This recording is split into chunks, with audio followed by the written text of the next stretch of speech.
2/2/2017 இன்றைய முரளியின் தலைப்பு, இனிமையான குழந்தைகளே, ஆத்மாங்கிற தீபத்தில் யோகங்கிற நெய்யை ஊற்றுனீங்கன்னா ஆத்மா சக்திசாலி ஆகிடும். சக்தி இழந்துடுச்சு விகாரத்தில் போய் அரை கல்பமாக. ஸோ மீண்டும் அதுக்கு சக்தி எழுப்பணும் அப்படின்னா விகாரத்தை விடணும். அந்த விகாரத்தை விடுறதுக்கே முதல்ல சக்தி வேணும். அதுக்கு யோகம் தேவை. இல்லை, யோக நெய் ஊற்றி ஊற்றி ஆத்ம தீபம் எரிய எரிய ஆத்மாவுக்கு அப்படி ஒரு சக்தி வரும். இதோடைய நினைவாக தான் அங்கே யாகத்தை வளர்க்குறாங்க.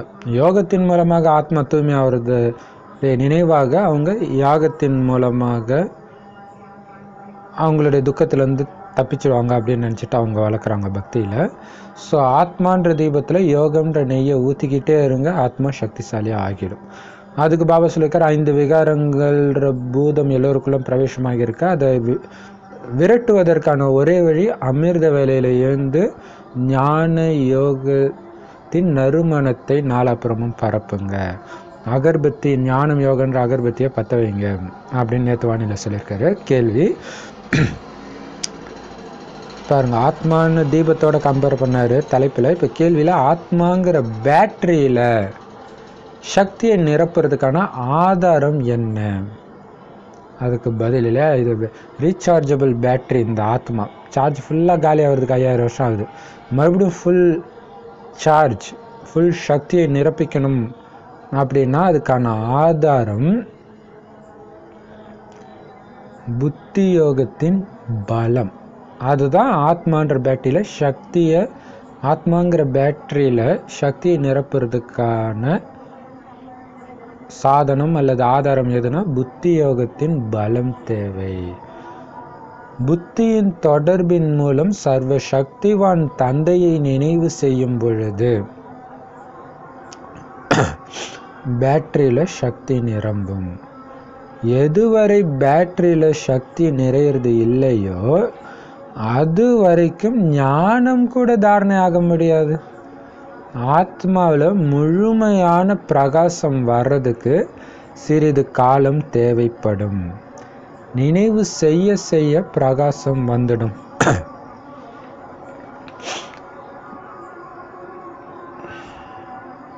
பாருங்க,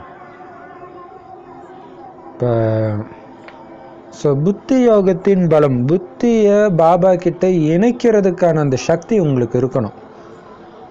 அப்படி புத்தியின் தொடர்பு சர்வ சக்திவான் தந்தையோட நினைவு செய்ய பயன்படுத்தும் பொழுது தான் சுற்றி என்ன வேணாலும் நடக்கட்டும், இது சுடுகாடு, அந்த பக்கம் திரும்பி பார்க்காதன்றாரு. அப்படி நீங்கள் பார்த்துட்டிங்கன்னா புத்தி அங்கே போயிடும். அப்புறம் பாபா கிட்ட நீங்கள் போகணும்னு நினைச்சாலும் போகவே போகாது இல்லையா? ஸோ அதுதான் பாபா சொல்கிறாரு, புத்தியின் தொடர்பு சர்வசக்திவான் தந்தையை நினைவு செய்கிறதுக்கு பயன்படுத்திக்கிட்டே இருங்க. வேறு எதுவுமே உங்களுக்கு தேவையில்லை. ஏன்னா இது சுடுகாட்டில் என்ன உங்களுக்கு ஆசை இருக்குது, என்ன பற்று தேவைப்படுது? அதனால் எல்லாத்தையும் விட்டுடுங்க. இன்னொன்று என்னென்னா, பேட்டரியில் சக்தி நிரம்பலைன்னா இந்த ஞானமே தாரணை ஆக முடியாதுன்றார். ஸோ பேட்டரியில் சக்தி நிரம்பணும். ஆனால் சரி, அப்போ ஃபுல்லாக நிரம்பினாதான் இந்த ஞானமே பதியுமா அப்படின்னா, ஃபுல் ஞானம் பதிகிறதுக்கு ஃபுல் சக்தி தேவை. ஆனால் ஃபுல் ஞானமாக பாபா கொடுக்கல, கொஞ்சம் கொஞ்சமாக கொடுத்துக்கிட்டே இருக்கிறார். ஆனால் அது ஃபுல் சக்தி ஆத்மாவுக்கு வரணும், ஆத்மாவை அப்படி பிரகாசமாக கொழுந்து விட்டு எரியணும், ஃபுல் ஆத்ம உணர்வு, தேக உணர்வு கொஞ்சம் கூட இல்லை, அந்த அளவுக்கு பிரகாசம் ஆகணும்னா அதுக்கு கொஞ்சம் நேரம் தேவைப்படும். உடனடியாக நடக்காது. பிரம்ம பாபாவுக்கு ரொம்ப நாள் ஆச்சு இல்லையா? அப்போ நினைவு செய்ய செய்ய பிரகாசம் வந்துடும் அப்படிங்கிறார். இன்னொன்று என்னென்னா, பிரம்ம பாபாவுக்கு 30 வருஷம் ஆச்சு, அப்போ நமக்கு அதை விட அதிகமாகும். அப்படி கிடையாது. பிரம்ம பாபாவுக்கும் டைம் ஆயிடுச்சு, அவ்வளோதான். அது ஏன்னா பிரம்ம பாபாவுக்கு இருக்கும்பொழுது ஞானம் கம்மி. இப்போ ஞானம் அதிகமாக வருது, அவ்வியக்தவாணிலாம் அவ்வளோ பவர்ஃபுல்லாக வருது. அதனால் லாஸ்ட் வரவங்க ஸ்பீடாக போக முடியும் அப்படின்னு சொல்கிறது. அதனால் நினைவு செய்யுங்க, வெறித்தனமாக நினைவு செய்யுங்க. நிறைய ஞானமும் யோகமும் திரும்ப திரும்ப திரும்ப திரும்ப ஞானம் யோகத்திலே மூழ்கி இருக்கணும். புத்தி கை கால் சேவை செய்கிறது ஒரு பக்கம் இருந்தாலும் இது கட்டாகாமல் பார்த்துக்கணும் புத்தியின் தொடர்பு பாபா கிட்ட.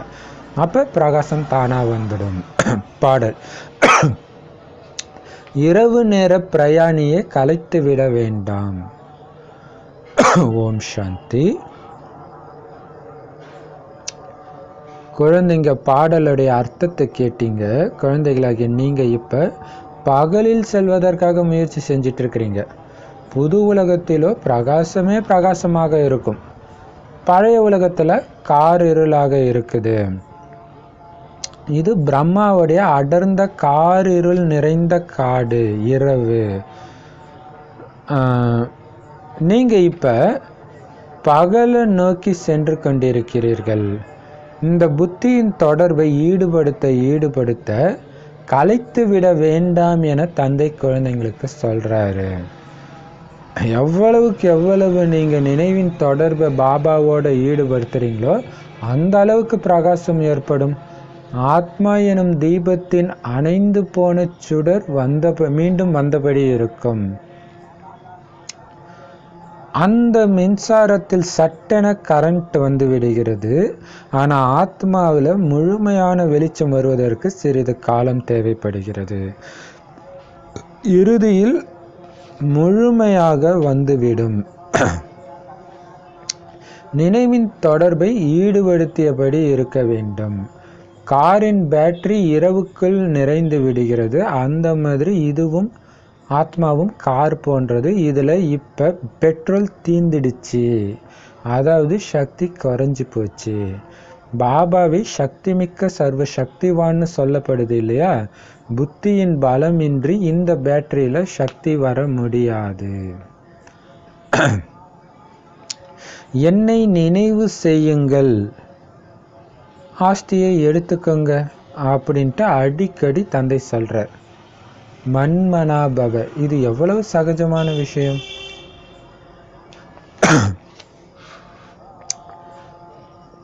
பாருங்க, இரவு நேர பிரயாணியை கலைச்சிடாதீங்க அப்படின்ற பாடலுடைய உண்மையான அர்த்தம், ஆன்மீக அர்த்தம் என்னன்னா, எல்லைக்கு அப்பாற்பட்ட இரவு அது முடிய போகிற நேரத்தில் நம்ம பகலை நோக்கி போயிட்டு இருக்கிறோம். இந்த நேரம் உறங்கிடாதீங்க, அதாவது ஆத்ம உணர்வை மங்க செஞ்சிடாதீங்க, தேக உணர்வில் மாட்டிக்காதீங்க. ஏன்னா பகல் போனதுக்கப்புறம் உங்களுக்கு கவலை இல்லை, அங்கே எங்கேயுமே பிரகாசமாக இருக்கும், இருளே இருக்காது.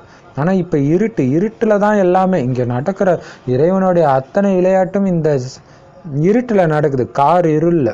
அதனால தான் சிவராத்திரி, சிவனுடைய பிறந்த நாளை இரவில் கொண்டாடுறது. அவருடைய ஜென்மமே இரவில் தான் நடக்குது.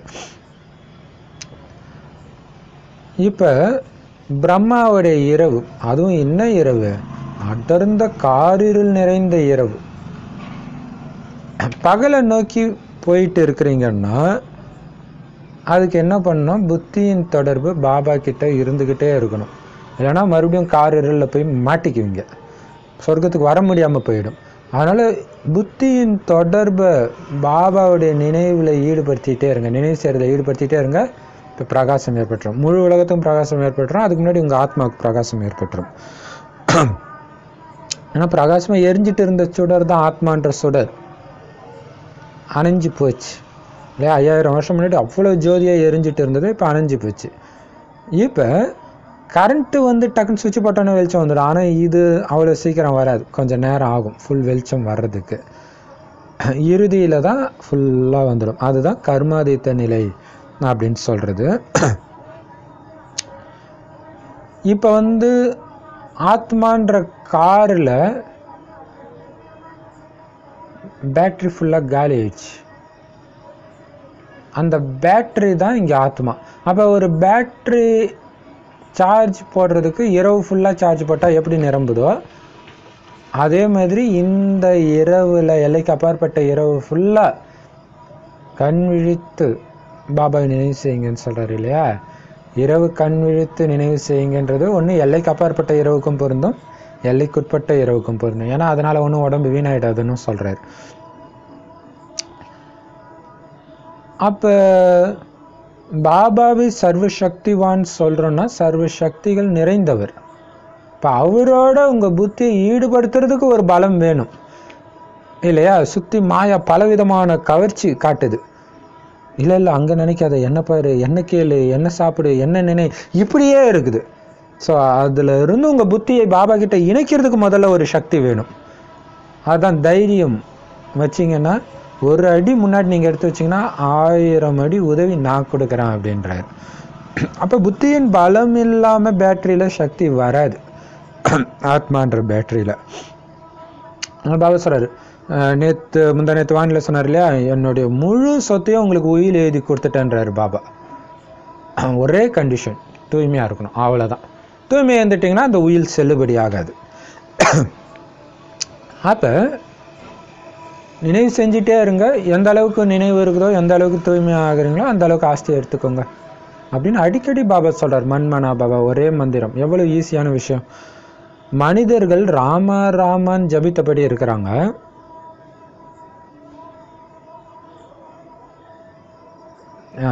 பின்னாடி கோயிலில் கூட அந்த ஜபிக்கிற சத்தம் கேட்குது இல்லையா, ஏதோ ஒன்றே ஓம் சக்தி ஓம் சக்தி ஏதோ ஒன்று சொல்லிக்கிட்டே இருக்கிறாங்க. அதேமாதிரி இங்கே ராமராமன் ஜபித்தபடி இருக்கிறாங்க. ராமராஜ்யம் வேணும்னு சொல்லிட்டு இருக்கிறாங்க. ஆனால் இப்படி ராமன் ஜபிக்கிறதன் மூலமாக ஒன்றும் ராமராஜ்யம் வராது. இப்படி கங்கை கரையில் உட்காந்து ராமன்னு பல பிறவிகளாக நிறைய ஜபித்தபடி தான் வந்தீங்க. ராமராஜ்யம் வந்துடுச்சா? ராமராஜ்யம்னு சொல்லப்படுறது எதுன்னு கூட யாருக்குமே தெரியல. கண்டிப்பா அந்த ராமன் தான் ராமராஜ்யத்தை உருவாக்குவாரு. அவங்களுடைய புத்தியில சீதாராமனின் ராஜ்யம் வந்துடுச்சு. அந்த திரேதாயுக ராமராஜ்யத்துல ராமனுக்கே சுகம் இருக்கவில்லை. ராமராஜாவின் சீதையே திருடு போய்விட்டாள் என்றால் பிரஜைகளின் நிலை என்ன ஆகும்? இங்க கூட ராஜாக்களின் மனைவிமார்கள் ஒருபோதும் திருடு போவதில்லை. அவர்கள் பிறகு ராமன் சீதையை சொல்லிவிடுகின்றனர். இவை மிகவும் புரிஞ்சிக்க வேண்டிய விஷயங்கள். உண்மையிலே பரமபிதா பரமாத்மா தான் ராமன் எனப்படுகிறார். நீயே தாயும் தந்தையும்னு பாடவும் செய்கிறாங்க. இப்படி பாடப்படக்கூடிய தாய் தந்தை யாரு? ஒன்று லௌகீக தாய் தந்தையர், அவங்கள இப்படியெல்லாம் மகிமை செய்ய மாட்டாங்க. இன்னொன்று கண்டிப்பாக பரமபிதான்னு ஒருத்தர் இருப்பார். அப்போ கண்டிப்பாக மாதாவும் இருக்க வேண்டும். ஆக பரலௌகிக தாய் தந்தை பற்றிய பாடல் இது. படைப்பவர் யாருன்னு கேட்குறாங்க. அப்போ இறை தந்தைன்னு உடனே சொல்லுவாங்க.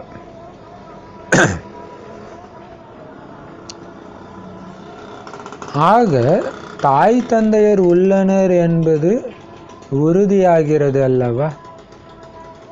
இந்த சமயத்தில் தான் 2 தாய் தந்தையர் இருக்கிறாங்க.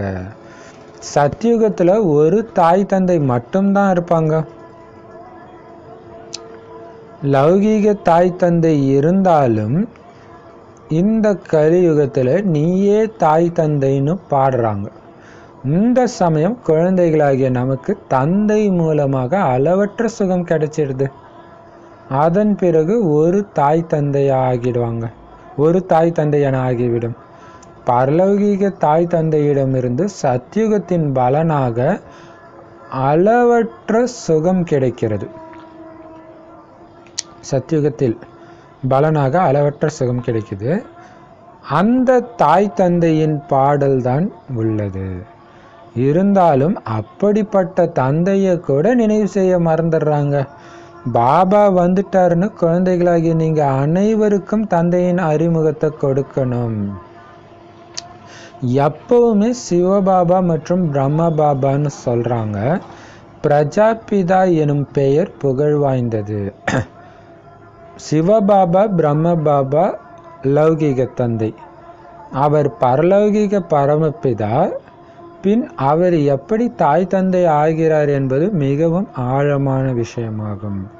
யார் வந்தாலும் பரமபிதா பரமாத்மா உங்களுக்கு என்ன உறவு ஆகணும்னு முதல்ல கேளுங்க. பிரஜாபிதா உங்களுக்கு என்ன உறவு?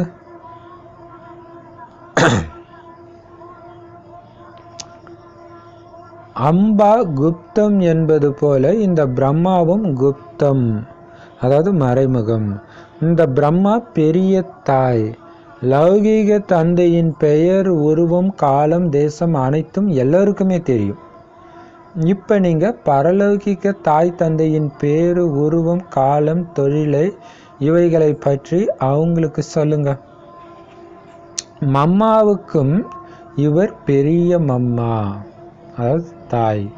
பெரிய மம்மாவுக்கும் பெரிய மம்மான்ட்டு பிரம்ம பாபா சொல்கிறாங்க. பெரிய மம்மாவின் மூலம் குழந்தைகளை தத்தெடுக்கிறார். அப்போது தாய் தந்தை இணைந்தவர்களாக ஆகின்றனர். இவர்களை தாய் தந்தை அல்லது பாப்தாதா எனவும் சொல்கிறோம். பிறருக்கு புரிய வைக்க மிகவும் யுக்திகள் தேவைப்படும்.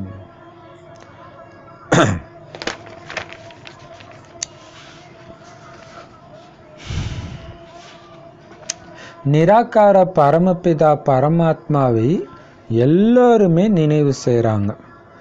ஆனால் அவர் எப்படி தாய் தந்தையா ஆகிறாருன்னு யாருக்கும் தெரியாது அப்படின்னு பெரிய போர்டில் நீங்கள் எழுதுங்க. பாருங்க, முதல்ல திங்கக்கிழமை வாணியில் சிவபாபா உங்களுக்கு என்ன உறவு அப்படின்னு எழுதுங்க போர்டில். நேற்று வாணியில் எல்லோருக்குள்ளேயும் பூதம் பிரவேசமாகி இருக்குதுன்னு எழுதுங்கன்னார். இன்னைக்கு என்ன சொல்றாரு? எல்லாரும் நினைவு செய்றீங்களே அந்த கடவுள் உண்மையில உங்களுக்கு எப்படி தாயாகவும் தந்தையாகவும் இருக்கிறாருன்னு உங்க யாருக்குமே தெரியாதுன்னு போர்டில் எழுதுங்க. இவ்வளவு கூட மனிதர்களின் புத்தி வேலை செய்வதில்லை. தாயும் நீயே தந்தையும் நீயே. ஆனால் அவர் எப்படி தாயாகிறாரு, எப்படி தந்தையாகிறாரு, இது யாருக்கும் தெரியல. ஏன்னா விஷயங்கள் மிகவும் வியப்பானவை. அதை தந்தை தான் வந்து சொல்றாரு. ஆத்மா சொல்லுது, ஓ பரமபிதா பரமாத்மான்னு. அவரும் ஆத்மா தான், ஆனா பரம, அதாவது சுப்ரீம், உயர்ந்த ஆத்மா. சுப்ரீம்னா பரமன்னு அர்த்தம், அதாவது உயர்ந்தவர்னு அர்த்தம். அவர் பரந்தாமத்தில் இருப்பவர். அவர் இல்லையா, அவர் இருக்கிற இடமும் எது? உயர்ந்த இடம், பரமதாமத்தில் இருப்பவர். அவர் பிறப்பிறப்பில் வர்றதே கிடையாது. அவர் தற்காலிகமாக ஒரு உடலை கடன் எடுத்து வந்து பிரம்மபாபா உடலில் வந்து குழந்தைகளாகிய நம்மை தூய்மையற்ற பிறப்பிறப்பிலிருந்து விடுவிக்கிறார். தூய்மையான பிறப்பு இறப்பிலிருந்து விடுவிப்பதில்லை. தூய்மையற்ற ஆத்மாவைத்தான் தூய்மையாக்குகிறார். அதனால அவர் பதித்த பாவனர், அதாவது தூய்மை ஆக்கக்கூடியவர்னு சொல்லப்படுறாரு. மனிதர்கள் ராமர் சீதையின் அர்த்தத்தை கூட புரிஞ்சுக்கிறது கிடையாது.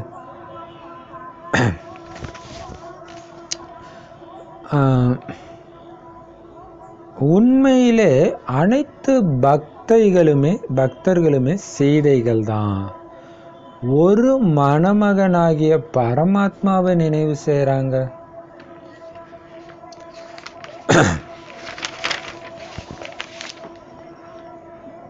பாருங்க, ராமராமன் சொல்றதுனால, கங்கையில உட்காந்து பல பிறவியா ராமராமன் ஜபித்ததுனால எல்லாம் ராமராஜ்யம் ஒன்றும் வந்துடுறது கிடையாது. நீங்கள் தூய்மை ஆவறதும் கிடையாது. இன்னும் கேட்டால் ராமராஜ்யம் வேணும்னு கேட்குறீங்களே தவிர அது அப்படின்னா என்னன்னு கூட உங்களுக்கு தெரியாமல் இருக்குது. ஏன்னா ராமர் உருவாக்குற ராஜ்யம் தான் ராமராஜ்யம். அப்போ சொர்க்கம் தான், ரெண்டே ராஜ்யம் தான் இருக்குது, ராமராஜ்யம் ராவணராஜ்யம்னா. ஒன்று ராமராஜ்யமாக இருக்கும் அல்லது ராவணராஜ்யமாக இருக்கும். இப்போ உலகம் ராவண ராஜ்யமாக இருக்குது.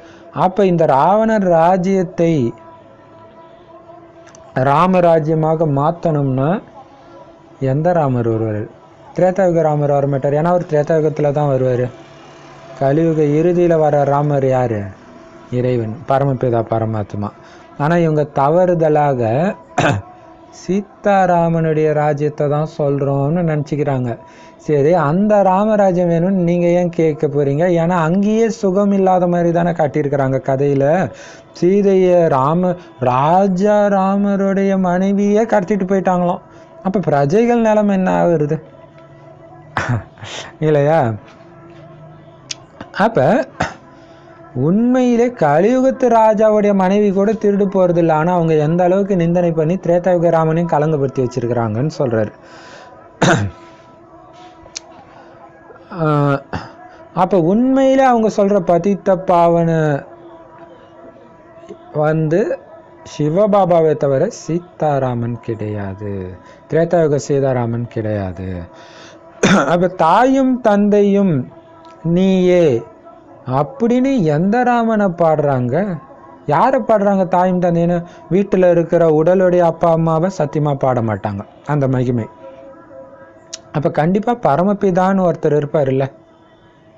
அப்போ பரமபிதான்னு ஒருத்தர் இருந்தால் அம்மாவும் இருப்பாங்க தானே? இது எவ்வளோ பெரிய ரகசியம் பார்த்தீங்களா? அர்த்தநாரீஸ்வரர் இல்லையா? அதுக்கு உண்மையான அர்த்தமே அதுதான். சிவன் எப்பவுமே அப்படி தான் இருக்கிறார். சக்தியும் சிவனும் இணைஞ்சு தான் இருக்கிறாங்க, தனியாக இருக்கிறது இல்லை. தனியாக பரந்தாமத்தில் இருந்தாலுமே கூட சேவை நடைபெறது, உலகத்துக்கு நன்மை நடைபெறது ரெண்டு பேரும் இணைஞ்சு இருக்கும்போது தான். பிரம்மபாபா சிவபாபா. இப்போ இங்கே தாயாக இருக்கிறது யார்? பிரம்மபாபா, பெரிய அம்மா. ஸோ அப்போ அந்த பரலௌகிக தந்தையையும் அவர் எடுக்கக்கூடிய உடலாகிய பிரம்மபாபா, அது ரெண்டும் இணைந்தவரை பற்றிய மகிமை தான் இது. படைப்பவர் யாருன்னு கேட்டால் டக்குன்னு கடவுள்னு சொல்லிடுறாங்க. அப்போ கண்டிப்பாக தாய் தந்தை இருக்கிறாங்கன்னு உறுதி ஆகுது. ஏன்னா படைப்புனா தாயின் மூலமாக தான் படைக்கப்படுது. அப்போ பாருங்க, வீட்டில் அப்பா அம்மா இருந்தாலும் கடவுளை அப்பாவே அப்படின்னா அப்போ கண்டிப்பாக இவர் தந்தைன்னு ஆயிடுது இல்லை? அம்மான்னு கூப்பிட்டா வேற ஒரு அம்மா இருக்கிறாங்கன்னு அர்த்தம் தானே?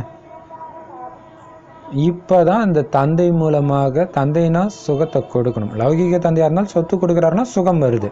ஆனால் அது எல்லைக்கு உட்பட்டது. அளவற்ற சுகம் நமக்கு கிடைக்குது அப்பா கிட்ட இருந்து இப்போ சங்கமயுகத்தில். அதுக்கப்புறம் உங்களுக்கு ரெண்டு அப்பா அம்மா தேவை கிடையாது. அதாவது இறைவனை நினைக்க மாட்டோம். ஒரு தாய் தந்தை தான் இருப்பாங்க. அதாவது லௌகிக தாய் தந்தை தான் சொர்க்கத்தில் இருப்பாங்க.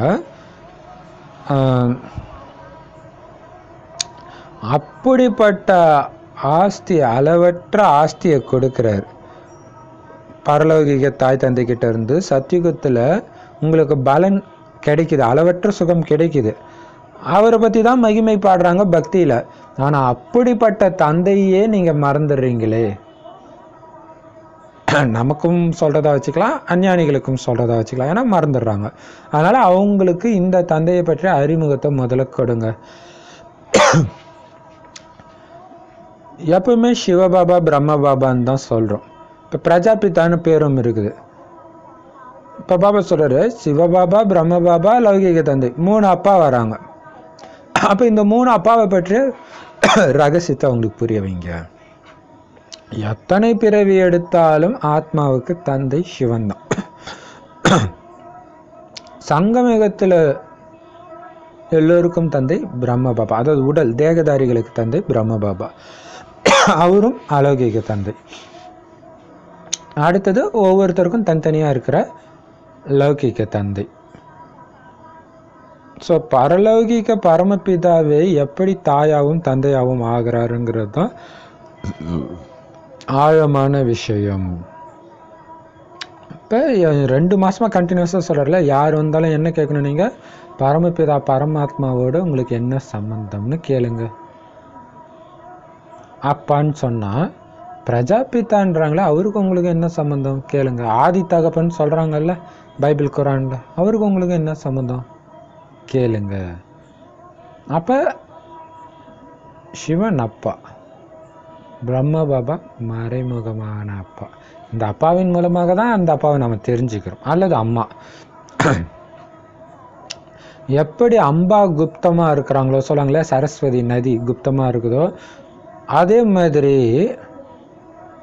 பிரம்ம பாபாவும் மறைமுகமாக இருக்கிறாங்க இல்லையா? அம்மா எப்படி நமக்கு அம்மான்றதும் ஒரு மறைமுகமாக தான் இருக்குது. இப்போ எப்படி இப்போ அம்மாவுக்கும் அம்மா இவர், அம்மா தான் பிராமண பரிவாரத்துக்கு அம்மானா, அந்த அம்மாவுக்கும் பெரிய அம்மாவாக இருக்கிறவர் பிரம்ம பாபா. நம்ம அம்மாவுக்கும் அப்பா சிவன் தான். அப்போ பிரம்மாவின் மூலமாக தான் அம்மாவையும் படைக்கிறாருன்னா, இப்போ அம்மாவுக்கும் தாயாயிடுறாங்க.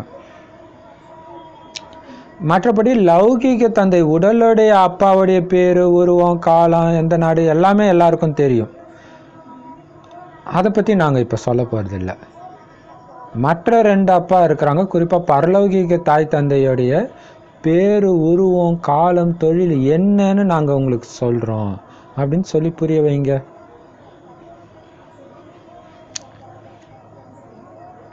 இப்போ பிரம்மா தாய் மூலமாக எல்லா குழந்தைங்களும் தத்தெடுக்கிறார். இணைந்தவர்களாக இருக்கிறாங்க தாயும் தந்தையும். அதனால தான் நம்ம பாப் தாதா அப்படின்னு சொல்கிறோம். ஆனால் இது பாபா குழந்தைங்களுக்கு புரிஞ்சிடும். ஸோ மற்றவங்களுக்கு புரிய வைக்கிறதுக்கு யுக்தியும் தேவைப்படுது. பாபாவே நிறைய யுக்திகள் சொல்கிறாரு. அது இல்லாமல் ஞான சிந்தனை செய்து நிறைய யுக்திகள் வெளிப்படும். எல்லாருமே அந்த பரமபிதாவைத்தான் நினைவு செய்கிறாங்க. இருந்தாலும் அவர் எப்படி தாய் தந்தை ஆகிறாருன்னே தெரியலன்னு போர்டில் எழுதுங்க. ஏன்னா இதை பற்றி யோசிக்கணும்னு கூட மனிதர்களுடைய புத்தி வேலை செய்ய மாட்டேங்குது. ஏன்னா இங்கே இருக்கிற விஷயங்களே வியப்பாக இருக்குது. பிரம்மா குமாரிகள்ன்றாங்க, ஒன்றுமே புரியல. என்ன இது பிரம்மா குமாரிகள்? முதலாக இந்த வார்த்தையை கேட்கும்போது எனக்கும் ஒன்றும் புரியல. அது என்ன பிரம்மா குமாரிகள், வித்தியாசமாக இருக்குது அப்படின்ட்டு. ஆனால் இதிலே அர்த்தம் இருக்குது. ஆனால் அப்போ நமக்கு மைண்ட் வேலை செய்யலை. பிரம்மா படைப்பவர், அவருடைய குழந்தைங்க அப்படின்னு டக்குன்னு தோணலை. அதான் பாபா சொல்கிறார், அந்த அளவுக்கு கூட புத்தி வேலை செய்ய மாட்டேங்குது. ஸோ தந்தையே அதை புரிய வைக்கிறாரு. ஆத்மா பரமாத்மா, பரமபிதா அப்படின்னு கூப்பிடுது. பரமபிதா பரமாத்மான்ட்டு. அப்போ அவரும் ஆத்மா தான். ஆனால் பரம ஆத்மா, உயர்ந்த ஆத்மா, உயர்ந்த இடத்துல பரந்தாமத்தில் இருக்கிறவர். அவருக்கும் மற்ற ஆத்மாக்களுக்கும் உள்ள வித்தியாசம், அவர் பிறப்பிறப்புலேருந்து விலகியே இருக்கிறார், வர்றது கிடையாது. பிரம்மா உடலை கடனாக எடுத்து நம்மளையும் பிறப்பிறப்புலேருந்து விடுவிக்கிறார். ஆனால் எந்த பிறப்பிறப்புலேருந்து? கலியுக பிறப்பிறப்பு, அதாவது தூய்மையற்ற பிறப்பிறப்புலேருந்து காப்பாற்றுறார். ஆனால் தூய்மையான பிறப்பிறப்புலேருந்து விடுவிக்கிறது கிடையாது. ஏன்னா தூய்மையற்ற பிறப்பும் இறப்பும் துக்கத்தை கொடுக்குது. அப்போ பாருங்கள், பைபிளில் கூட பார்த்தீங்கன்னா ஆதாம் ஏவாள் அந்த கனியை சாப்பிட்டு தேக உணர்வு வந்த பிறகு இறைவன் சாபம் கொடுக்கறதா அதில் எழுதியிருக்கோம். அதில் என்ன போட்டிருக்கோம்? ஏன்னா இறைவன் சாபம் கொடுக்க மாட்டார் இல்லையா? என்ன போட்டிருக்குன்னா, என்னுடைய கட்டளையை மீறினதுனால ஏவாளை பார்த்து சொல்லுவாங்க, உனக்கு கர்ப்ப வேதனையோட தான் குழந்தை பிரசவிக்கும். அப்படின்னாலே என்ன அர்த்தம்? அதுக்கு முன்னாடி வேதனை இல்லாத பிரசவம் இருந்திருக்குது. அதுதான் உண்மையிலே சுகப்பிரசவம் இல்லையா? இப்போ சுகப்பிரசவன்றாங்க. நல்ல வேதனையில் துடிச்சு குழந்தை பெற்றுக்கிறதுக்கு பேர் சுகப்பிரசவன்றாங்க. சரி, அப்போ அந்த தூய்மையான பிறப்பிறப்புலேருந்து பாபா விடுவிக்கலை யாரையுமே. தூய்மையற்ற பிறப்பிறப்புலேருந்து தான் விடுவிக்கிறார். ஏன்னா அந்தளவுக்கு மோசமாக இருக்குது உலகம், துக்கம் அதிகமாக இருக்குது தூய்மையற்ற காரணத்தினால. அப்போ எப்படி விடுவிக்கிறாரு? தூய்மையற்ற ஆத்மாவை தூய்மையாக்கிறாரு. உலகம் தூய்மையாயிடுது, அங்கே பிறக்கிறீங்க, தூய்மையான பிறப்பு.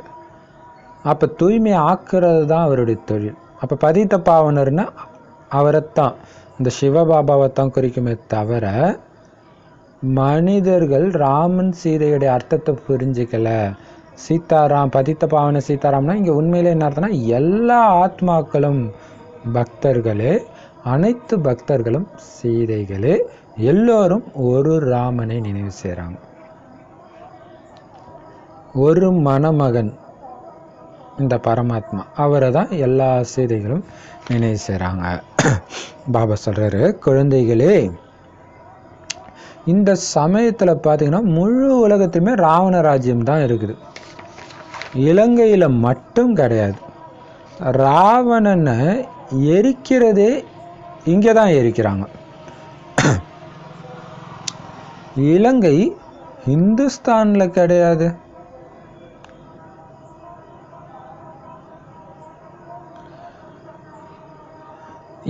அது புத்த சமயத்தவர்களின் தனிப்பட்ட கண்டமாகும். ஆக இந்த சமயத்தில் முழு உலகமும் ராவணனுடைய பந்தனத்தில் இருக்குது. முழு உலகத்திலுமே ராவணனுடைய ராஜ்யம்தான் இருக்குது. அரை கல்பம் ராமராஜ்யம், அரை கல்பம் ராவண ராஜ்யம். இந்த அனைத்து விஷயங்களையும் புத்தியில வைக்கணும். இந்த சமயத்தில் நீங்க ராவணன் மீது வெற்றி அடைந்து கொண்டிருக்கிறீர்கள். யார் முழு வெற்றி அடைகின்றனரோ அவங்க எஜமானாக ஆவாங்க. சத்தியுகத்தின் தொடக்கத்தில் லக்ஷ்மி நாராயணனுடைய ராஜ்யம் இருந்தது. அவங்க இந்த சொர்க்கத்தின் பலனை எங்க இருந்து எப்படி அடைஞ்சாங்க? சத்தியுகத்தில் குறைவான மனிதர்கள் தான் இருப்பாங்க, லட்சக்கணக்கில் தான் இருப்பாங்க. இப்போ இருக்கிற மாதிரி கோடி கணக்கில் இருக்க மாட்டாங்க. அப்போ மீதியெல்லாம் எங்கே போனாங்க? யமுனை நதிக்கரையில் தான் ராஜ்யம் இருக்கும். அங்கே எந்த விகாரமும் இருக்காது. சம்பூர்ண நிர்விகாரின்னு சொல்லப்படுது. யோக பலத்தின் மூலமாகத்தான் அங்கே குழந்தைகளை பிறப்பாங்க. அங்க அழுவதும் அடித்து கொள்வதும் இருக்காது. ஆனா இந்த விஷயங்களை முதல்ல நீங்க வெளிப்படுத்திடக்கூடாது. முதலில் இந்த விஷயத்தை எடுங்க. எந்த விஷயம்னா, நிராகார பரமபிதா பரமாத்மாவும் நாமளும் பரலோகத்திலிருந்து வரோம் அப்படின்னா, பரலௌகிக பரமபிதாவுடன் உங்களின் சம்பந்தம் என்ன? ஏன்னா முதல் விஷயமே இதுதான். முதல்ல நீங்க அப்பாவை பத்தி புரிய வைங்க. பேசுறது கடவுள், அவர் எனக்கு அப்பா, அவர் வருவார் அப்படின்னு தெரிஞ்சுக்கிட்டா அதுக்கப்புறம் நீங்க சொல்றதெல்லாம் கேள்வி கேட்காம கேட்பாங்க. அதனால முதல்ல இந்த பரலௌகிக தந்தையுடைய விஷயத்தை எடுங்க. அப்பதான் தாய் மற்றும் ஆஸ்தியின் சம்பந்தமும் வெளிப்படும். ஒரு அல்லாவை மறக்கிறதன் மூலமாக தான் அனைத்தையும் மறந்துட்டீங்க. ராவணன் முதலாக அல்லாவைத்தான் மறக்க வைத்தான். பின் அல்லாவின் உதவியின் மூலம் நாம ராவணன் மீது வெற்றி அடைகிறோம். புரிய வைப்பதற்கு நிறைய விஷயங்கள் இருக்குது. கண்காட்சியில தந்தையின் முக்கியமான விஷயத்தை புரிய வைக்கணும். முதல்ல அல்லாஹ், அதன் பிறகுதான் ஆஸ்தி வருகிறது. தந்தையை புரிந்து கொள்ளாவிட்டால் எவ்வளவுதான் நீங்க சிரமப்பட்டு விளக்கம் கொடுத்தாலும் வேற எதையுமே அவங்க புரிஞ்சிக்கவே மாட்டாங்க. பரமபிதா பரமாத்மானாலே பிதாவிடமிருந்து ஆஸ்தி கிடைக்குது. பாபாவின் ஆஸ்தி கிடைச்சது அப்படின்னா ஆஸ்தியின் உரிமை மிக்கவராக ஆகவே செய்கிறார்கள்.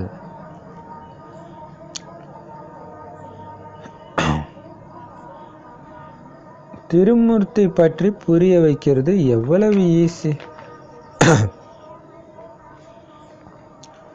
சரி, இப்போ பாபா சொல்றாரு, குழந்தை இலங்கை எங்க இருக்கு? இந்தியாவுக்கு தாண்டி இருக்குது, தனியா இருக்குது. புத்த மதத்தினருடைய கண்டம் அது. ஆனால் சாஸ்திரங்கள்ல அங்கதான் ராவணன் இருந்தான்னு காட்டியிருக்கிறாங்க. இப்போ கேட்குறாரு, ராவண ராஜ்யம் அங்கேயா இருக்குது? அங்கே மட்டுமா இருக்குது? ஒட்டுமொத்த உலகத்திலும் இருக்குது. ஆனாலும் ராவணனை எரிக்கிறது இந்தியாவில். ராவண ராஜ்யம் நடக்கிற இலங்கையில் தானே எரிக்கணும், ஏன் இந்தியாவில் எரிக்கிறாங்க? அப்போ முழு உலகத்திலும் இருக்குது. முழு உலகத்தில் இருந்தாலும் ரொம்ப மேலான நிலையிலிருந்து கீழான நிலையை அடைய வச்சது பாரதவாசிகளை. அதனால் பாரதவாசிகளுக்கு தான் அவன் மிக பழைய மிக பெரிய விரோதி. அதனால தான் அவனை எரிக்கிறாங்க. ஒட்டுமொத்த உலகமும் இப்போ ராவணனுடைய பந்தனத்தில் மயங்கி கிடக்குது. ஏன்னா ராவணனுடைய பந்தனத்தில் இருக்குது. ஏன்னா ராவண ராஜ்யம் தான் முழு உலகத்திலையும் இருக்குது. அப்போ நீங்கள் ஒரு விஷயத்தை புரிய வைக்கணும். அரை கல்பம் ராமராஜ்யமும் அரை கல்ப ராவணராஜ்யமும் நடந்தே தீரும் அப்படின்றது உங்கள் புத்தியில் எப்பயும் இருந்துக்கிட்டே இருக்கணும். இப்போ முடிய போகிற நேரத்தில் அவங்க கூட என்ன பந்தனம் இல்லையா? ஏன்னா இந்த சமயம் நீங்கள் ராவணன் மீது வெற்றி அடைஞ்சிட்டு இருக்கிறீங்க. சண்டை நடந்துட்டு இருக்குது. இப்போ ராவணன் கிட்ட மயங்கி கிடக்கலாமா? யார் முழு வெற்றி அடைகிறாங்களோ அவங்க தான் எஜமான ஆகும். இப்போ இது எப்படின்னா, ஒரு பெரிய பணக்காரனா ஒருத்தன் ஏதோ ஒரு போதைக்கு அடிமையாக்கி அவனுடைய சொத்தெல்லாம் வாங்கிட்டான். அப்புறம் ஒருத்தன் ஞாபகப்படுத்துகிறான், இந்த போதைக்கு அடிமையாக இருக்கனால தான் அவன் சொத்தை அவன் வச்சுருக்கான், அந்த போதையிலேருந்து வெளியே வந்துடு அப்படின்னு சொல்ல, ஓ அப்படியான்ட்டு அந்த சொத்தை அடையிற முயற்சி பண்ணிட்டு இருக்கும்போதே மீண்டும் அந்த போதையில் போய் விழுந்தா. அந்த மாதிரி தான் ராவணனை பற்றி பாபா சொல்லியும் அதை வெற்றி அடைகிறதுக்கான வழியை சொல்லியும் ராவணனுடைய பந்தனத்தில் மாட்டிக்கிட்டீங்கன்னா இழந்துடுவீங்க. இந்த சமயம் ராவணன் மீது வெற்றி அடைகிறதுக்கான சமயம். யாரெல்லாம் எந்த பாபா குழந்தைகளும் முழு வெற்றி அடைகிறாங்களோ, ராவணனுடைய அம்சம் கூட இல்லாத அளவுக்கு ராவணனை அழிக்கிறாங்களோ தன்னுடைய புத்தியிலிருந்து, அவங்க தான் எஜமானனாக ஆவாங்க. இப்போ சத்தியுகத்துடைய தொடக்கத்தில் லக்ஷ்மி நாராயணனுடைய ராஜ்யம் இருந்துச்சுன்னா என்ன அர்த்தம்? அவங்க தான் முழுசா ராவணனை அழிச்சிருக்கிறாங்கன்னு அர்த்தம். அப்போ அந்த சொர்க்கத்தின் ஆஸ்தியை அவங்க அடையிறாங்களே, அந்த பலன் அவங்களுக்கு எப்படி கிடைச்சது? எங்கேருந்து கிடைச்சது? சங்கமயுகத்தில் ராஜயோகத்தின் வழிபடி நடக்கிறதன் மூலமாக கிடைக்குது. சிவபாபா மூலமாக அந்த ஞானம் கிடைக்குது. சத்தியுகத்தில் ரொம்ப கம்மியான ஆத்மாக்கள் தான் இருப்பாங்க. வெறும் லட்சம் தான். இப்போ கோடி கணக்கில் இருக்குது. 1000 கோடி எங்கே, வெறும் லட்சம் எங்கே? லட்சக்கணக்கில் தான் இருப்பாங்க. அதுவும் யமுனை நதிக்கரையில் இருக்கும் நம்ம ராஜ்யம். எந்த விகாரமும் அங்கே இருக்காது. இப்போ சம்பூர்ண நிர்விகாரின்னு சொல்லப்படுது அந்த இடத்த. விகாரத்தின் எந்த அம்சமும் இருக்காது. குழந்தைங்க எப்படி பிறப்பாங்க அப்படின்னா, அதுவும் யோக பலத்தின் மூலமாக தான் நடக்கும். அதனால அழுவதும் அடிச்சுக்கிறதும் அங்கே இருக்காது. விகாரத்தின் மூலமாக தானே நோய் பிரச்சனையே வருது, அழுவுறது எல்லாமே. பற்று இருக்குது, அவங்க இறந்துட்டாங்கன்னா அழுவுறீங்க. பற்று பேராசை இருக்குது, உங்கள் சொத்தை வேற ஒருத்தங்க எடுத்தா அடிச்சுக்கிறீங்க, இதெல்லாம் ஆகுது. இது எதுவுமே அங்கே இருக்காது, யார்கிட்டையுமே இருக்காது. அதனால் உங்ககிட்ட இருந்தால் அது பறிப்போகவும் செய்யாது. ஆனால் எடுத்த உடனே இந்த விஷயத்தெல்லாம் நீங்கள் புரிய வைக்க வேண்டாம். இதெல்லாம் முக்கியமான விஷயந்தான். ஆனால் இதை விட முக்கியமான விஷயத்தை தான் நீங்கள் ஃபஸ்ட்டு சொல்லணும்.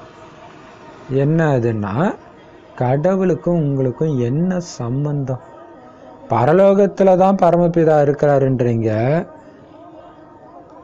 இங்கே வர்றதுக்கு முன்னாடி இயேசு அங்கே இருக்கிறாரு அப்படின்னு உதாரணத்துக்கு கிறிஸ்தவர்கள்கிட்ட பேசுகிறோன்னா, அப்படி சொல்கிறோன்னா, பரலோகத்தில் இறைவனுடைய இடது பாரிசத்தில் அவர் அமர்ந்திருந்தார் அப்படின்னு சொல்கிறாங்கன்னா, இப்போ அவர் அங்கேருந்து வர்றாருன்னா அப்போ நாமளும் அங்கேருந்து தானே வந்திருப்போம். கரெக்ட் தானே? அவர் அங்கேருந்து தான் வர்றாருன்னா நீங்களும் அங்கேருந்து தானே வந்திருப்பீங்க. அப்போ அவர் இயேசுக்கு மட்டும்தான் அப்பாவா? உங்களுக்கு அப்பா இல்லையா? புரிய வைங்க. பரமபிதாவுக்கும் உங்களுக்கு என்ன சம்பந்தம்? பேரே பிதா, உயர்ந்ததிலும் உயர்ந்த பிதா. அப்போ இந்த விஷயத்தை முதல்ல எடுங்க. ஏன்னா இதுதான் ரொம்ப முக்கியமானது. அப்போ தந்தைன்னு வந்தால் தாயின்னு ஒரு வார்த்தை வந்துடும். அப்போ தாய் யார்? யார் உடலில் வர்றாரோ தாய். இப்போ தாயும் தந்தையும் சேர்ந்து நமக்கு ஜென்மம் கொடுக்குறாங்க, ஆன்மீக ஜென்மம்னா ஆஸ்தி கண்டிப்பாக கொடுப்பாங்க தானே. ஸோ அந்த ஆஸ்தியை நீங்கள் எப்படி அடையிறது, எப்போ அடைஞ்சிங்க, இது எல்லாம் வெளிப்பட ஆரம்பிச்சிடும் அந்த ஒரு ஞானத்தில். பாபாவுக்கும் உங்களுக்கும் உள்ள சம்மந்தத்தை சொல்லும்போது அவர் எப்போ ஆஸ்தி கொடுத்தாரு, அந்த ஆஸ்தி எங்கே இருக்கும், அது அப்புறம் இதுக்கு முன்னாடி சொன்ன விஷயத்தெல்லாம் அப்புறம் நீங்கள் வெளிப்படுத்தலாம். ஆனால் ஒரு அல்லாவை மறந்த உடனே எல்லாமே மறந்துடுவீங்க. ஏன்னா இப்போ இதுதான் ரகசியத்தை சொல்கிறார். நீங்கள் எடுத்தோடனே இறைவனை மறக்கடிச்சிட்றான் மாயா. துவாபர யுகத்தில் வந்தோடனே இறைவன் உங்கள் புத்தியில் சுத்தமாக இல்லாத மாதிரி ஆயிடுது. ஏன்னா துக்கம்னு வரும்போது அப்பாவை கூப்பிடணும்னு தெரியுது, ஆனால் அப்பா எங்கே இருக்கார் எப்படி இருக்கார் எதுவுமே தெரியல. அப்பாவை மறந்ததுனால அனைத்தையும் மறந்துட்டீங்க. இப்போ அப்பாவை நினைக்கிறதுனால எல்லாமே உங்களுக்கு மீண்டும் ஞாபகம் வருது. இப்போ அதனால தான் முதல்ல அல்லாவை பற்றி புரிய வைங்க. அல்லாவை மறக்கடிச்சா அல்லாஹ் வந்தவொடனே அந்த ராவணன் மீது வெற்றி அடைய வைக்கிறார். அல்லாவின் உதவின் மூலமாக நிறைய விஷயங்கள் புரிய வைக்கிறதுக்கு இருக்குது. ஆனால் முக்கியமான விஷயம் அப்பாவுடைய அறிமுகம். அதை முதல்ல கொடுங்க. அப்பாவுக்கும் உங்களுக்கும் என்ன சம்பந்தம்? அல்லாஹ் முதல்ல அல்லாஹ், அதுக்கப்புறம் தான் ஆஸ்தி வருது. அப்பா இல்லாமல் எப்படி ஆஸ்தி இல்லையா? அப்போ அப்பாவை ஏற்றுக்கொண்டால் தான் ஆஸ்தி கிடைக்கும்னு புரிய வைக்கணும். ஒருவேளை அப்பாவை பற்றி நீங்கள் புரிய வைக்க முடியல அல்லது புரிய வச்சு அவங்களும் புரிஞ்சிக்கலன்னா அடுத்த படத்துக்கே நீங்கள் போகாதீங்கன்றார். இதை புரியலன்னா அதுக்கு அடுத்ததும் அவங்களுக்கு புரியாது அப்படின்னு சொல்கிறார். எவ்வளோதான் நீங்கள் கஷ்டப்பட்டு புரிய வச்சாலும் புரிஞ்சிக்க மாட்டாங்க. பரமபிதா பரமாத்மானாலே பிதா கிட்ட இருந்து ஆஸ்தி கிடைக்குதுன்னு வந்துடுது. அப்போ ஆஸ்தி கிடைச்சிருச்சுன்னா ஆஸ்திக்கு உரிமை உள்ளவர்கள் நீங்கள் தானே. இப்போ பிதானாலே அப்பாவுடைய ஆஸ்திக்கு உரிமையானவர்கள். இப்போ அப்பாவே வந்து ஆஸ்தி கொடுக்கும்போது அப்பாவை ஏற்றுக்கலைன்னா எவ்வளோ பெரிய இழப்பு உங்களுக்குன்னு புரிய வைங்க. திருமூர்த்தி படத்தை வச்சு புரிய வைக்கிறது ரொம்ப ஈஸி. ஏன்னா மேலே தந்தை நின்று இருக்கிறார், கீழே ஆஸ்தியாக லக்ஷ்மி நாராயணன், இந்த விஷ்ணு நின்று இருக்கிறார். என்னை நினைவு செஞ்சீங்கன்னா நீங்கள் இந்த ஆஸ்தியை அடைவீங்கன்னு பாபா சொல்கிறாரு. பாபா நீங்கள் நிராகாரராக இருக்கிறீங்க, நீங்கள் எப்படி ஆஸ்தியை கொடுப்பீங்கன்னு குழந்தைங்க கேட்குறாங்க. குழந்தைகளே, நான் இந்த பிரம்மாவின் மூலம் கொடுக்கிறேன். யார் வந்தாலும் அவங்களுக்கு இந்த விஷயத்தை புரிய வைங்க. திருமூர்த்தியினுடையதே முக்கியமான விஷயமாகும். திருமூர்த்தி பிரம்மா என்பதற்கு அர்த்தமே கிடையாது.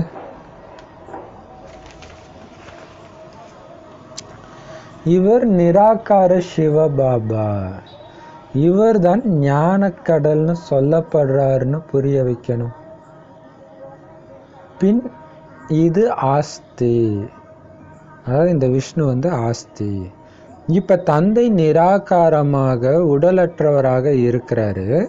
பிறகு இந்த லக்ஷ்மி நாராயணருக்கு எப்படி ஆஸ்தி கிடைச்சது, எங்கிருந்து வந்தது? நீங்கள் இங்கே தன்னை விஷ்ணு குமார்னு சொல்கிறது கிடையாது. நீங்கள் பிரம்மா குமார் குமாரிகள், பிகேக்கள்.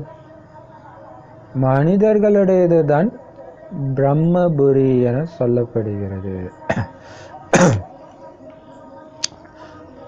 அங்கதான் குறிப்பாக பிராமணர்களை படைக்கிறார். சிந்துவில் கூட பிரம்மபுரி இருந்தது. இதை யார் புரிய வச்சது? சிவபாபா. எப்போதும் பாப்தாதா என இணைத்து சொல்ல வேண்டும். ஒரு சமயம் பாபா, ஒரு சமயம் தாதா என சொல்வீர்கள். இரு ஆத்மாக்களுக்கும் ஒரு வாய்தான் உள்ளது அல்லவா? எப்பொழுது யாருக்கு வேண்டுமோ அதனை பயன்படுத்துவார்கள். பந்தனம் கிடையாது. ஞானக்கடல் கீதையின் பகவான் தந்தை ஆவார் என்பது முதல் விஷயமாகும்.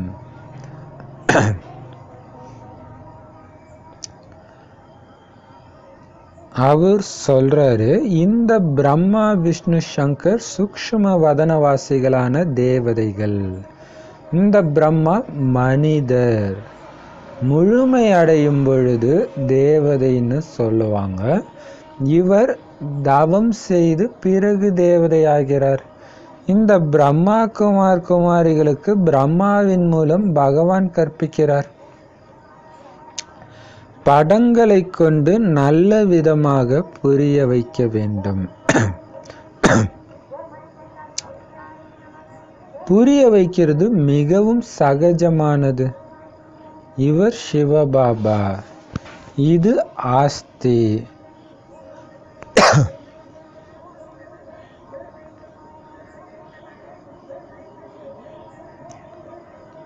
இவர் சிவபாபா, இது ஆஸ்தி. இந்த சிவன் நிராகாரமானவர், அதனால பிரம்மாவின் மூலமாக இந்த ஆஸ்தியை கொடுக்கிறாரு. பிரம்மாவின் மூலம் சொர்க்கத்தின் ஸ்தாபனை. கண்டிப்பாக இப்பதான் சொர்க்கவாசி ஆவதற்காக ராஜயோகம் கற்றுக்கொள்கிறோம். இது சிவபுரி, விஷ்ணுபுரி, நல்லது அப்படின்னு திருமூர்த்தியை வச்சு எப்படி பட விளக்கம் கொடுக்கறதுன்னு பாபா இன்னைக்கு நடத்துறாரு. ஏன்னா நிறைய பேருக்கு அது தெரியாது, அதை வச்சு எப்படி விளக்கம் கொடுக்கறதுன்ட்டு. நிறைய இடத்துல அந்த படத்தையும் வைக்க மாட்டாங்க. சங்கர் பார்ட்டிங்க வந்து தேவையில்லாத கேள்வி கேட்பாங்க அப்படின்றதுக்காக. ஆனால் இந்த ஞானம் பக்காவாக இருந்தால் சங்கர் பார்ட்டியை பார்த்து நீங்கள் பயப்பட தேவை, அவங்க உங்களை பார்த்து பயந்து போவாங்க. சரி, இப்போ பாபா சொல்கிறாரு,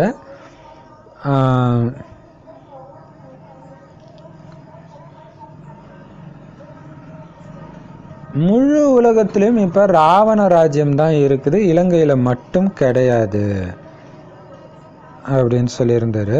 சரி, இப்போ பாபா சொல்கிறாரு, அப்பான்றது நீங்கள் புரிய வச்சுட்டிங்கன்னா அப்பா அடுத்தது ஆஸ்தி ஞாபகம் வந்துடும். அதனால் அப்பாவை ஃபஸ்ட்டு புரிய வைங்க, அடுத்தது ஆஸ்தி புரிய வைங்கன்னு சொல்லிட்டு திருமூர்த்தியை வச்சு புரிய வைக்கிறது ரொம்ப ஈஸி. எப்படி புரிய வைக்கணும்? அந்த படம் இப்போ கையில் இருந்தால் ஈஸியாக புரிய வைக்கலாம். சரி, திருமூர்த்தியை ஒரே படத்தை வச்சே புரிய வைக்கலாம் இல்லையா? இப்போ பாபா இன்னைக்கு சொன்னதை வச்சு அந்த வெறும் திருமூர்த்தி படத்தை வச்சு புரிய வைக்கலாம். ஏன்னா அந்த படம் அவ்வளோ அழகாகவும் இருக்குது இல்லையா? சரி, அடுத்த படம் அப்படி உருவாக்கிடலாம். 3 உலகத்தில் சின்னதாக உருவாக்குறதுக்கு சின்னதாக பிரம்மா விஷ்ணு சங்கர் ஜென்ரலாகவே இருக்கும் 3 உலகத்தில். அதை நல்லா சரி அதை உருவாக்கிட்டு அப்புறம் பார்ப்போம். ஞான சிந்தனை பண்ணி நிறையா அதை உருவாக்கணும். சரி, இப்போ பாபா சொல்கிறாரு, திருமூர்த்தியை வச்சு நீங்கள் புரிய வைக்கிறது ரொம்ப ஈஸி. ஏன்னா திருமூர்த்தியில் அந்த லக்ஷ்மி நாராயணன் இணைந்த ஸ்வரூபம் தான் மகாவிஷ்ணு 4 கை காட்டியிருக்கிறாங்க. இது அவர் கொடுக்குற ஆஸ்தி. யார் கொடுக்குற ஆஸ்தி? மேலே இருக்கிற சிவபாபா கொடுக்குற ஆஸ்தி, கடவுள். அப்போ இவங்க சொர்க்கத்தை ஆண்டார்கள் அப்படின்னா சொர்க்கத்துக்கு இவங்களை அழைச்சிட்டு போனது யார்? இப்போ நாம் சொர்க்கத்துக்கு போக முடியும்னா சொர்க்கத்தில் லக்ஷ்மி நாராயணன் இருந்தாங்கன்னா அவங்க இங்கேருந்து தானே போயிருப்பாங்க. எவ்வளோ சூப்பர் பாயிண்ட் இல்லையா? அப்பா பாபா. அப்போ புரிய வைங்க. லக்ஷ்மி நாராயணன் ஆஸ்தி, இதை கொடுத்தவர் கண்ணுக்கு தெரியாத அந்த இறைவன். கண்ணுக்கு தெரியாத இறைவன் எப்படி கொடுத்திருப்பாரு? அந்த கண்ணுக்கு தெரியாத இறைவன் ஒளிப்புள்ளியா இருக்கிறாரு, அவரை நினைவு செஞ்சா அந்த ஆஸ்தி கிடைச்சிடும், ஓகே. ஆனா அது எப்படி உங்ககிட்ட வந்து சொல்லியிருப்பாரு? அவர் தான் நிராகாரமா இருக்கிறாருன்னு காட்டுறீங்களே. அதுக்கு பாபா சொல்றாரு, ஆத்மா உங்களுக்கு உடம்பு இருக்குது தனித்தனியா, இறைவனுக்கு உடல் கிடையாது. ஆனால் அவரும் ஆத்மா தான், உடல் எடுக்க முடியும். அதனால் ஒரு உடலை கடனாக எடுக்கிறார். பிரம்மா உடலை எடுத்து இந்த ஞானத்தை கொடுக்குறார். அதான் திருமூர்த்தியில் இந்த பக்கம் சாதாரண மனிதனை இல்லையா, நரகத்தில் வாழ்ந்த ஒரு மனிதனை சொர்க்கத்தில் வாழக்கூடிய மகாவிஷ்ணுவாக மாத்துறார் இறைவன், அந்த மனிதனுக்குள்ளேயே வந்து ஞானத்தை கொடுப்பதன் மூலமாக. இந்த விஷயத்தை நீங்கள் புரிய வைங்க. ஏன்னா இந்த திருமூர்த்தி தான் முக்கியமான விஷயன்றார். திருமூர்த்தி பவன் டெல்லியில் இருக்குது, அதெல்லாம் அந்த மகிமைக்கெல்லாம் காரணம் அந்த திருமூர்த்தி. இப்போ திருமூர்த்தின்றது சிவனை குறிக்க வேண்டியதே தவிர பிரம்மாவை குறிக்க வேண்டியது கிடையாது. ஏன்னா அதுக்கு அர்த்தமே கிடையாது. பிரம்மா யார் 3 பேரை படித்தாங்க இல்லையா? இவர் நிராகார சிவபாபா, இவரு தான் ஞானக்கடல், இவர்கிட்ட இருந்து தான் அந்த ஞானம் வருது. பிரம்மாவாய் வழியாக கொடுத்தது இவரு தான், பிரம்மா சுயமாக கொடுக்கல அப்படின்னு புரிய வைங்க. இந்த பிரம்மாவுக்கே இந்த நாராயணன்ற ஆஸ்தியை கொடுத்தது சிவபாபா தான் புரிய வைங்க. அப்போ அதுக்கு சிவனை பற்றி அறிமுகத்தை கொடுத்துட்டு இதை கேட்கும்போது டக்குன்னு புரியும். அப்பாவுக்கு நமக்கும் உள்ள ஆஸ்தி, அவர் கண்டிப்பாக வருவார் தானே அப்படின்னு கேட்டால் அடுத்தது அப்பாவை பற்றி எப்படி இருக்கிறாருன்றத படத்தை வச்சு நீங்கள் புரிய வைங்க. சுத்தமாக அந்த 7 நாள் கோர்ஸ் கொடுக்கறதே சுத்தமாக மாற்றி போடுறாரு, இப்படியே புரிய வைங்கன்ட்டு. ஆனால் இது நல்லாவும் இருக்கும். திருமூர்த்தி படம் நல்ல பிரம்மாண்டமாக பெருசாக வச்சா எல்லாரும் அப்படியே மெய் மறந்து பார்ப்பாங்க இல்லையா? இப்போ இந்த லக்ஷ்மி நாராயணனுக்கு உடலற்றவரா கடவுள் இருக்கிறாருன்னா லக்ஷ்மி நாராயணனுக்கு எங்கேருந்து வந்தது இந்த சொத்து? இப்போ பிரம்மா தான் உலகத்தை படைக்கிறாருன்னா அவர் மூலமாக தான் இந்த சொத்து கிடைச்சிருக்கும். அதுக்கு தான் நீங்கள் பிரம்மகுமார் குமாரிகளாக ஆகுறீங்க. பிராமணர்கள்னால் பிரம்மாவின் குழந்தைங்கன்னு தான் சொல்கிறாங்க, விஷ்ணுவோடைய குழந்தைங்கன்னு சொல்லலை. விஷ்ணு மூலமாக படைப்பு ஏற்படலை. சூப்பர் இல்லையா? அப்போ யார் அப்போ பிரம்மா இருக்கிற இடம் தான் பிரம்மபுரி உண்மையிலே.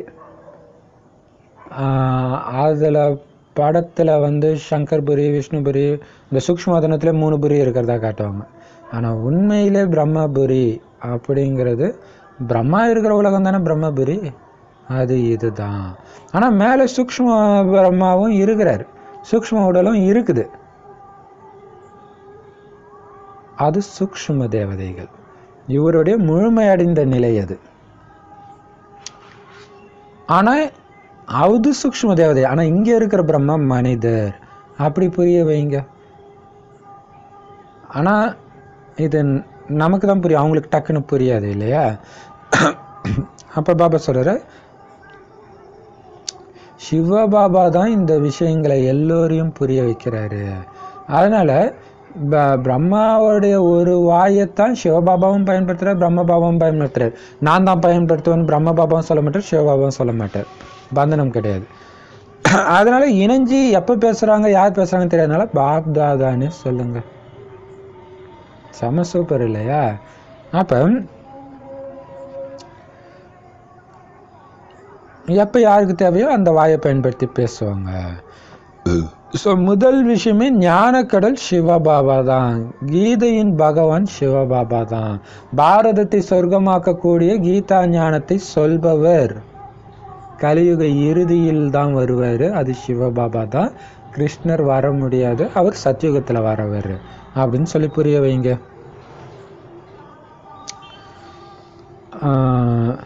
இப்போ சூக்ஷ்மவதனத்தில் பிரம்மா விஷ்ணு சங்கர் இருக்கிறாங்க, சூக்ஷ்ம தேவதைகள். ஆனால் பிரம்மா மனிதர் தான். ஆனால் அவர் எப்போ ஆத்ம உணர்வில் முழுமை அடைகிறாரோ அப்போ தான் தேவதை ஆக முடியும். ஸோ பிரம்மா இப்போ தவம் செய்து ராஜயோக தவம் செய்து பிறகு தேவதையாகிறார்.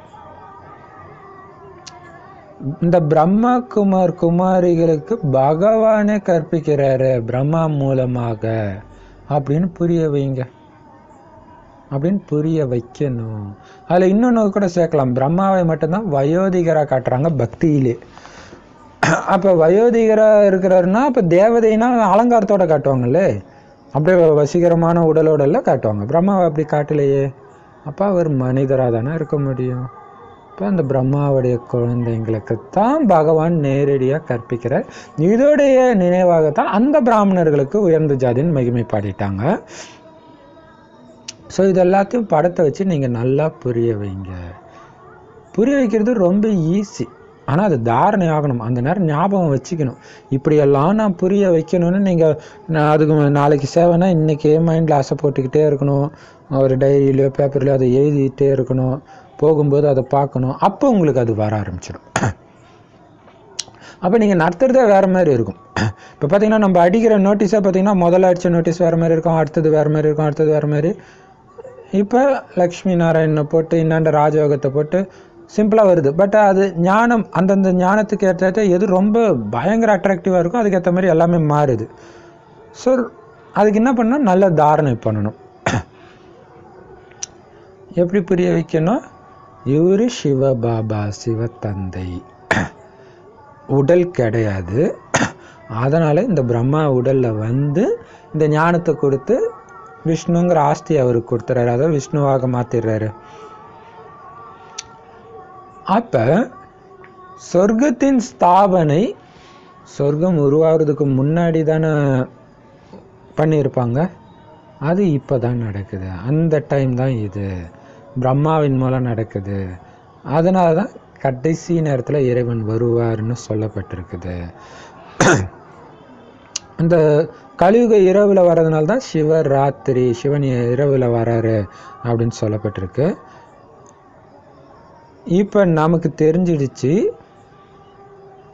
கண்டிப்பாக சொர்க்கவாசி ஆகிறதுக்காகத்தான் இப்போ நாம் இந்த ராஜயோகத்தை கற்றுக்கிட்டு இருக்கிறோன்ட்டு.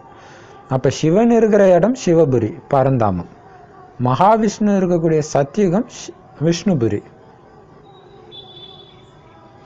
பிரம்மா இருக்கக்கூடிய இந்த இடம் பிரம்மபுரி. நல்லது. அப்போ அந்த திருமூர்த்தி படத்தில் உண்மையிலே 3 உலகத்தின் ஞானம் கூட இருக்குது. ஆனால் சூக்ஷ்ம உடல் மட்டும் இருக்காது, சூக்ஷ்ம உலகத்தின் ஞானம் இருக்காது. மற்ற இது சத்தியுகம், கலியுகம், துக்கதாமம், சுகதாமம், துக்கதாமம், சிவபாபா இருக்குது. ஏன்னா சூக்ஷ்ம உலகத்தை பற்றி கூட எடுத்தோடனே புரிய வைக்க வேண்டாம் இல்லையா? இதுவே போதும். துக்கதாமத்தில் இருக்கக்கூடிய மனிதனை சுகதாமத்தில் உள்ள தேவதையாக மாத்துறாரு பரந்தாமத்தில் இருக்கிற சிவன். நல்லது, அவ்வளோதான், முடிஞ்சு போச்சு அப்படிங்கிறார் இல்லையா?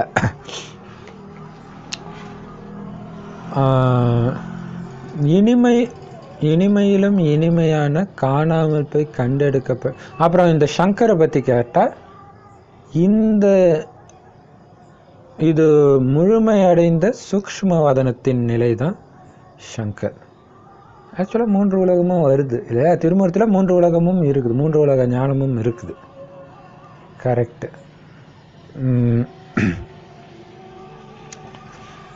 ஆக்சுவலாக 4 உலகம் வந்துடுது இல்லையா? 4 தாமம், துக்கதாமம், சுகதாமம், பரந்தாமம், சூக்ஷ்மவதனம். சரி,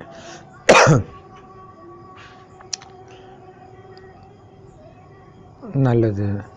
இனிமையிலும் இனிமையான காணாமல் போய் கண்டெடுக்கப்பட்ட செல்ல குழந்தைகளுக்கு தாயும் தந்தையுமான பாப்தாதாவின் அன்பு நினைவுகளும் காலை வணக்கமும். ஆன்மீக குழந்தைகளுக்கு ஆன்மீக தந்தையின் நமஸ்காரம். ஆன்மீக தாய் தந்தைக்கு ஆன்மீக குழந்தைகளின் அன்பு நினைவுகள் மற்றும் நமஸ்தே. தாரணைக்கான முக்கிய சாரம்: அல்லாவின் நினைவின் மூலமாக ராவணன் ஆகிய மாயையின் மீது வெற்றி அடையணும்.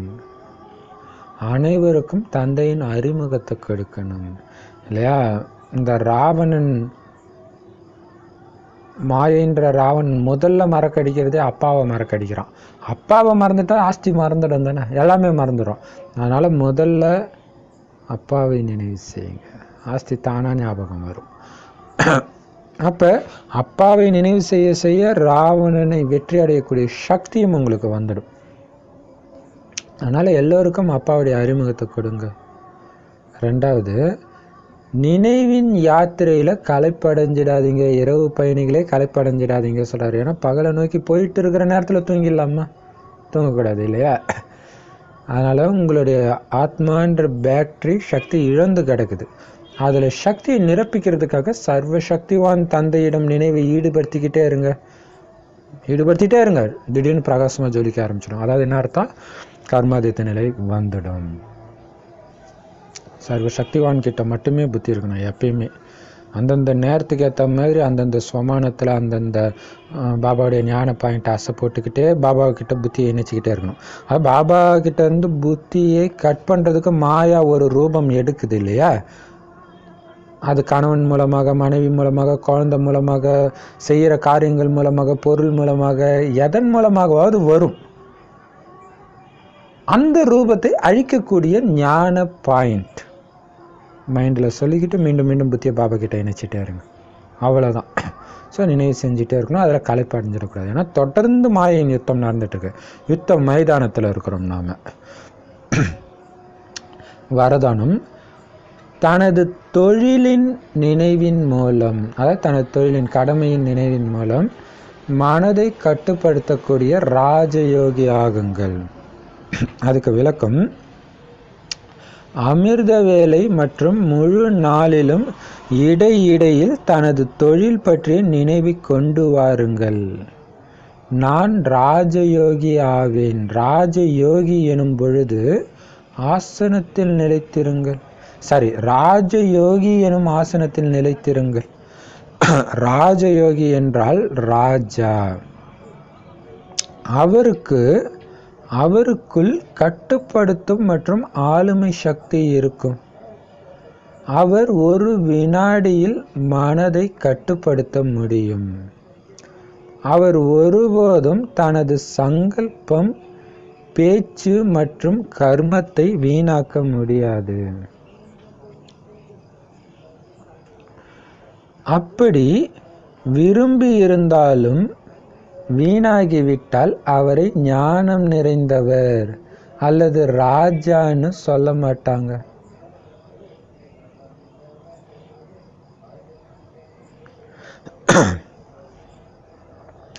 சூப்பரா சொல்றாரு இல்லையா?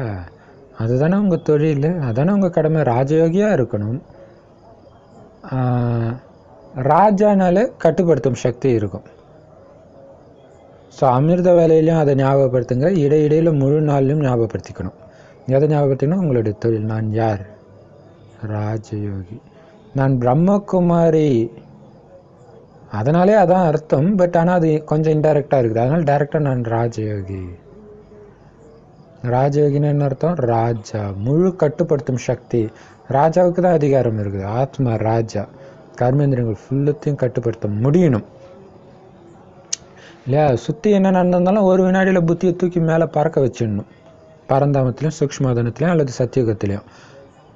அப்போ நான் ராஜயோகின்ற சேரில், அந்த ராஜான்ற சேரில் உட்காருங்க. ஆனால் அந்த கட்டுப்படுத்தும் சக்திக்கு நீங்கள் யோகியாக இருக்கணும். அதாவது பற்றற்ற நிலையில் இருக்கணும், வைராக்கியமாக இருக்கணும். அப்புறம் அந்த ஆளுமை சக்தி பாபா சொல்ல இருக்கிறதுல மிகப்பெரிய ஆளுமை சக்தி என்னென்னா கவலையற்ற மனநிலை. இந்த கவலையற்ற மனநிலை இருக்கணும்னா சுயம் பகவான் என்னோட இருக்கிறாரு அப்படிங்கிற நினைவு எப்பவுமே இருந்துக்கிட்டே இருக்கணும், ஒவ்வொரு காரியம் செய்யும்போதும். இப்போ அந்த கவலையற்ற மனநிலை இருக்கும். இப்போ நீங்கள் எடுக்கிற எல்லா முடிவும் கரெக்டாக தான் இருக்கும், வெற்றி அடையும் அப்படின்ட்டு பழைய அவிக்தவானில் சொன்னார். அப்போ பாபா கூட இருக்கிறாருன்னா எதை பற்றியும் கவலைப்பட மாட்டீங்க. ஒரு வினாடியில் மனது உங்கள் கண்ட்ரோல் வந்து எல்லாம் நன்மைக்கு சுயம் பகவான் என்னோட இருக்கார். அப்போ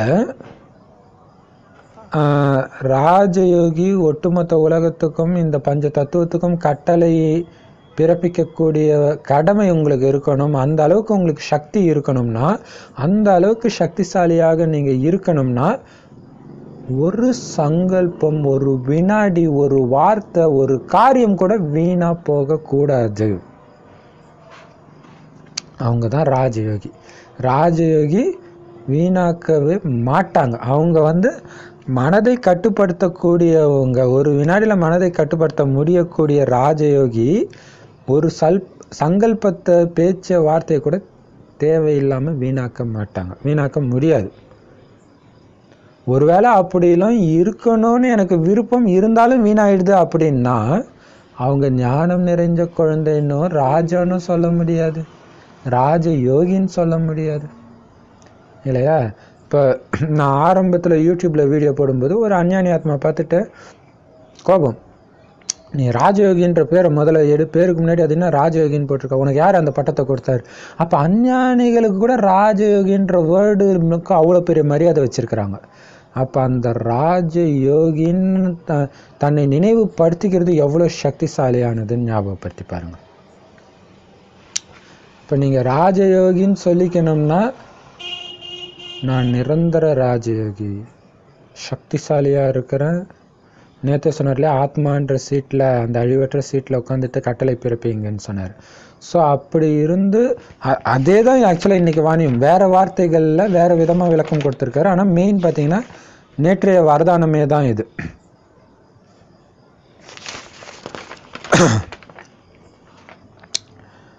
யார் எப்பவுமே ஆத்மான்ற சேரில் உட்காந்துட்டு இருந்து கட்டளை பிறப்பிக்கிறாங்களோ அவங்களுடைய கட்டளைக்கு கர்மேந்திரியங்கள் கட்டுப்படும். அவங்க கர்மயோகியாக இருப்பாங்க.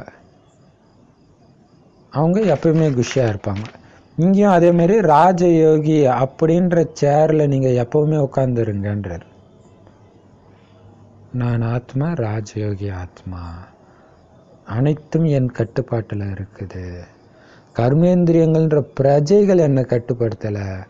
ஆத்மான்ற ராஜாவாகிய ஆத்மா நான் தான் கர்மேந்திரியங்களை கட்டுப்படுத்துகிறேன். என்னுடைய சங்கல்பம், பேச்சு எதுவுமே என் கட்டுக்கு மீறி நடக்காது, என் கட்டுப்பாட்டை மீறி போகாது. எல்லாமே என் கட்டுப்பாட்டில் இருக்குது. அனைத்தையும் பயனுள்ளதாக இறை நினைவுலையும் சுப சங்கல்பம் இந்த மாதிரி எண்ணங்களை உருவாக்குறதுல மட்டுமே நான் பயன்படுத்திட்டு இருக்கிறேன். அப்போ அவங்க செய்கிற எதுவுமே வீணாகாது. ஏன்னா ஏக்னாமி எக்கனாமி அதுவும் ரொம்ப முக்கியம் இல்லையா? பொக்கிஷத்தை வீணாக்கவும் கூடாது.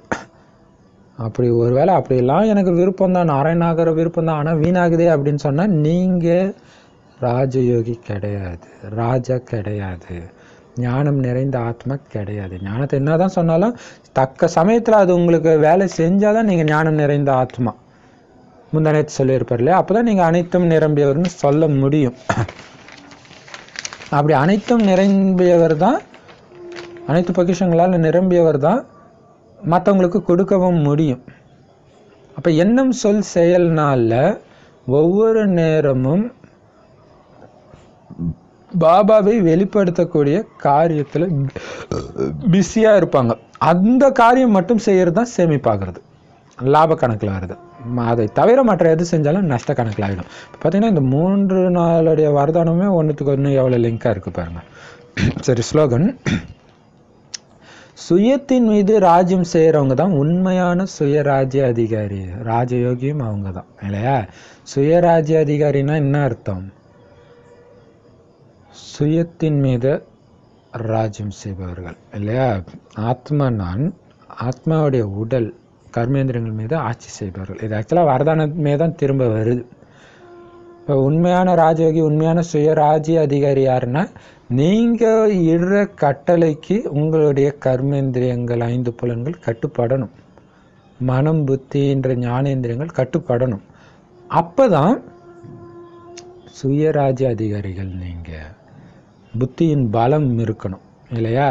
பாபா கிட்ட போனால் போகணும். சக்தி எடுக்கிற இந்த நேரத்தில், பகலை நோக்கி போகிற இந்த நேரத்தில், ராவணனுடைய பந்தனத்தை அறுத்தெறிகிற இந்த நேரத்தில், ராவணனுக்கு நிரந்தர சமாதி கட்ட வேண்டிய இந்த நேரத்தில் ராவணனோடு பந்தனம் உறவு இருந்துச்சுன்னா உங்களை எப்படி சுயராஜ்ய அதிகாரின்னு சொல்ல முடியும்?